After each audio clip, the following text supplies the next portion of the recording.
목표는 윤석열 정부가 망가뜨리고 있는 국내적으로는 민주주의, 외교적으로는 진영 편향의 이념 외교입니다. 어떻게 만든 민주주의인데 훼손하고 있습니다. 저는 대한민국이 얼마나 자랑스러운 나라인 것을 절감하고 그렇게 강연하고 있습니다.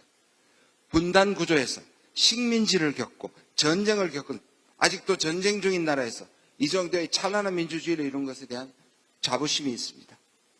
그런데 지금 와서 다시 민주주의가 훼손되고 있습니다. 검찰 독재는 그 세계관으로 말미암아 국제정치에서도 외교에서도 나타나고 있습니다. 세상을 적과 아군으로만 나누고 적을 섬멸해야 된다는, 그래서 제가 계속 반복하고 있는 것이 있습니다. 윤석열 정부는 외교를 하는 것이 아니라 전쟁을 하고 있다. 자유를 얘기합니다. 민주주의를 얘기합니다. 인권을 얘기합니다. 맞는 말이죠. 그리고 우리나라는 그렇게 살아야 합니다. 그리고 자랑스럽게 자유와 민주주의, 인권의 나라입니다. 그러나 자유와 인권의 민주주의가 우리 수준이 아니라고 해서 외교를 멈추는 것은 그것이 바로 전쟁을 하는 것이지 외교를 하는 것이 아닙니다. 한반도 위기가 상승하면 줄여야 하고, 중국과의 관계가 나빠지면 중국과 관계를 개선해야 하고, 러시아와 관계를 개선해야 합니다. 그들이 우리의 가치 수준과 다르다고 해서 외교적 대상에서 제외하는 것은 우리를 스스로 외교 무대에서 고립시키는 것입니다. 생각해 보십시오. 왜 우리가 중국과 러시아와 적대 관계가 되어 가고 있습니까? 왜 한반도의 위기를 조장시키니까? 바로 사적 권력을 위한 안보 포퓰리즘이라고 저는 생각합니다. 포퓰리즘에는 경제 포퓰리즘만 있는 것이 아닙니다.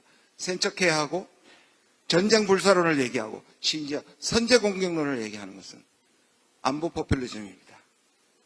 전쟁이 나고 무슨 소용이 있습니까?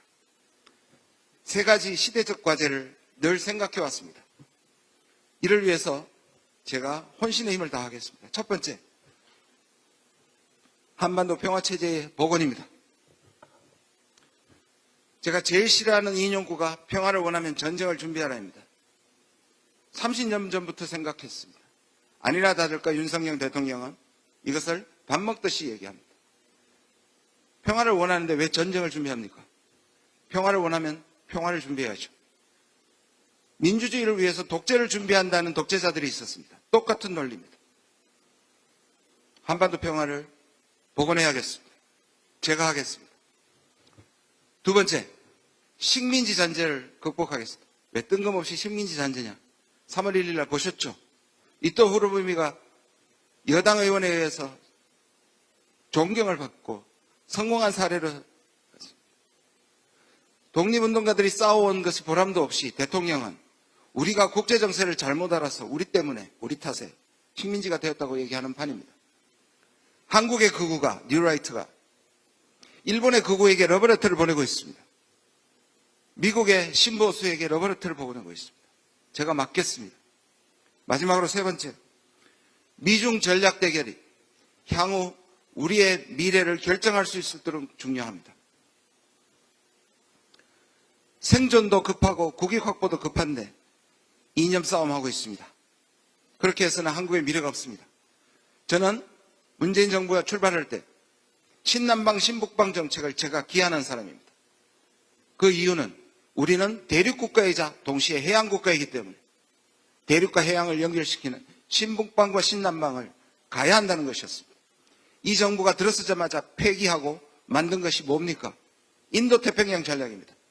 인도태평양에 대륙이 어디 있습니까? 그 말은 중국과 러시아를 적으로 하고 일본과 미국과 동맹을 통해서 대륙에서 우리가 전위대를 만들려고 하고 있기 때문입니다. 막아야 합니다.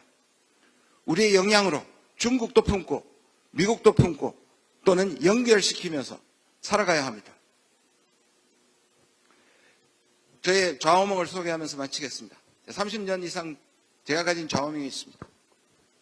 정치의 꽃은 복지이고 외교의 꽃은 평화다. 정치의 꽃이 왜 복지냐? 아리스토텔레스는 인간은 정치적 동물이라고 그랬습니다. 여기서 정치를 빼면 인간은 동물입니다. 동물의 법칙은 강자가 약자를 착취하는 것입니다. 거기에 정치를 넣으면 뒤집어져야 합니다. 강자가 아니라 약자를 보호하는 정치가 진짜 정치이기 때문에. 그리고 가장 그 정신이 구현된 것이 복지라고 생각합니다. 그래서 정치의 꽃은 복지입니다. 그리고 정치가 잘 되는 것을 확인하는 것은 바로 약자가 돌봄을 받는 것인 걸 확인하는 것입니다. 외교의 것은 평화입니다. 전쟁은 흑백론이지만 제가 외교부에서 들은 가장 좋은 말이 외교는 51대 49의 예술이다.